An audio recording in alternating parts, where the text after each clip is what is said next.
Billions in debt. Detroit tumbles into insolvency. That was the headline of the New York Times, July 13th. And they told us that it took decades in the making for the city of Detroit to go belly up. Now, we all know that Detroit is the cradle of America's automobile industry and one of the nation's fourth most populous cities, and it filed for bankruptcy. The largest American city ever to take such a course. If we know our history, we know that Detroit expanded at a stunning rate in the first half of the 20th century with the arrival of the automobile industry. And then it shrank away in recent decades at a similarly remarkable pace. In 1950, it was a city of 1.8 million people and is now a city of 700,000 people, as well as, the Times tells us, tens of thousands of abandoned buildings, vacant lots, and unlit streets. Immediately after that announcement, our own Syracuse mayor tells us the bad news. It could happen to us.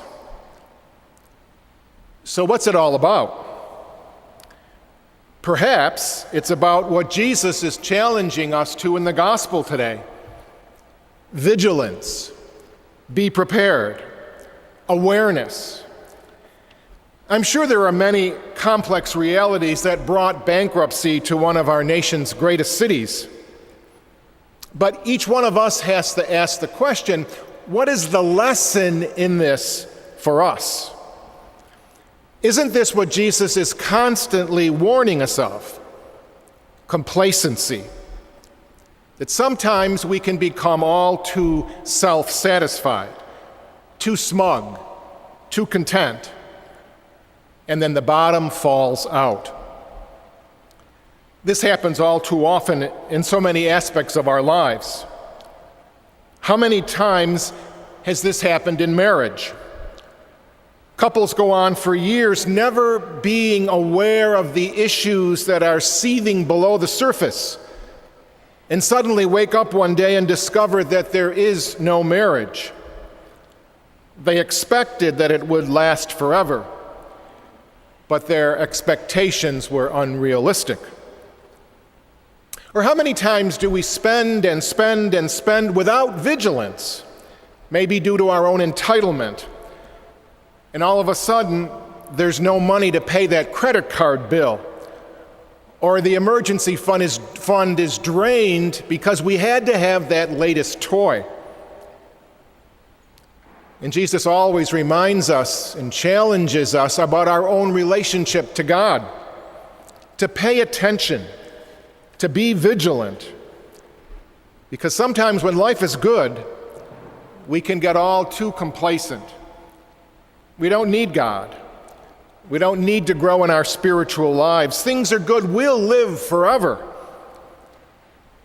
But the gospel tells us we should not have those expectations. We know neither the day nor the hour. Expectations without the awareness of reality can create chaos for any of us. Let me go back to marriage for a moment. When couples have the expectations that the romantic phase of love will last forever, and therefore no work really has to be put into the marriage, then believe me, it's bound to fail. Christopher West wrote a very interesting book entitled Fill These Hearts, and he describes a surprising and simple discovery that changed his marriage. He writes about an experience he had with his wife years ago while they were dining at a restaurant, and she observed that something was very different about their marriage in recent years, something very good. So she asked Christopher if he had any insight into what was going on. And after he reflected for a while, he said with a smile, Yes, I think I know what it is. I think I've been realizing deep in my heart that you can't satisfy me. And she got a big smile on her face and she said, "You're right.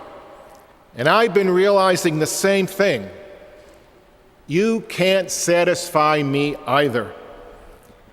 Now he goes on to write saying that anybody in that restaurant who might have heard their conversation was probably thinking this couple is really headed for divorce. But for them, the realization was cause for great joy and celebration. He writes, "We had never felt closer and more freer in our love."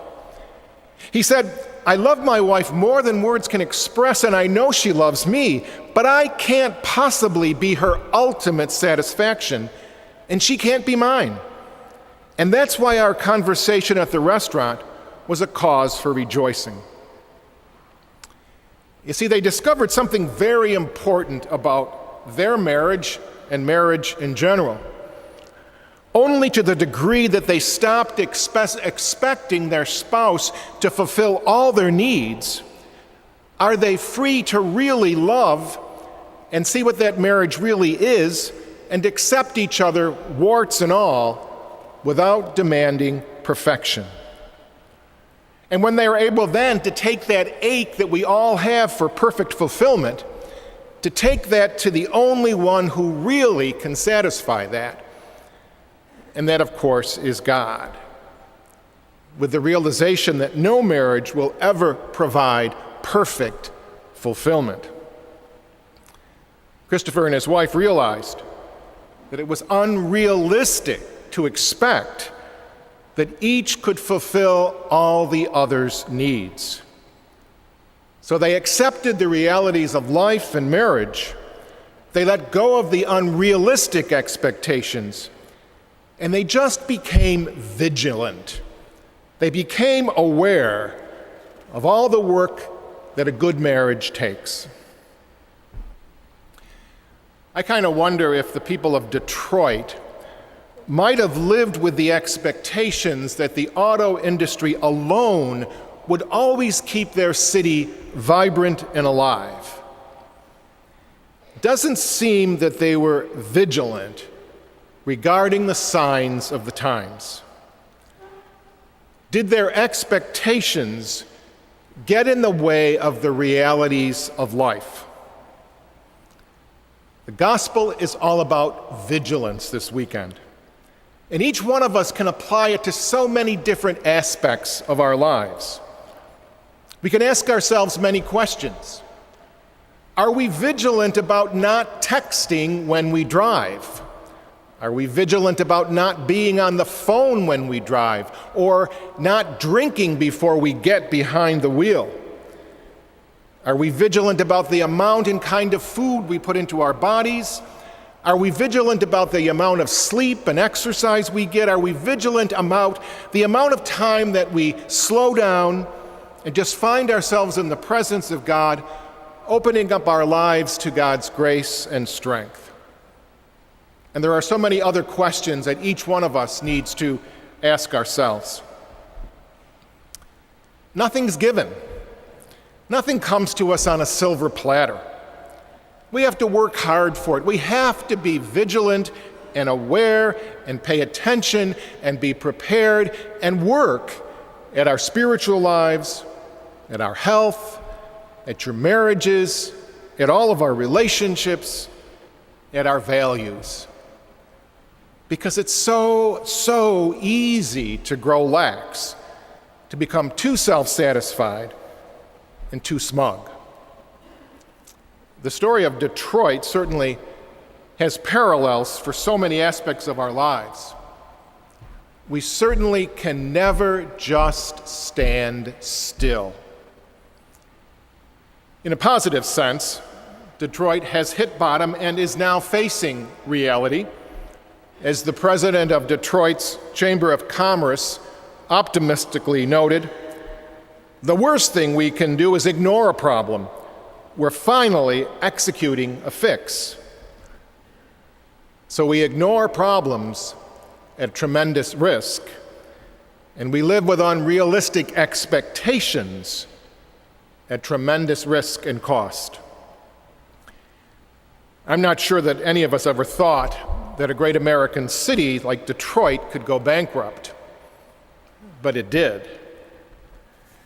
And I'm sure that no one expects on their wedding day that the marriage is not going to work out, but so many don't.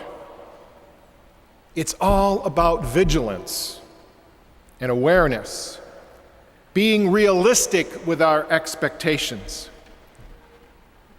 So what does Jesus say to each one of us in this gospel today? We know neither the hour nor the day. He tells us to stay awake.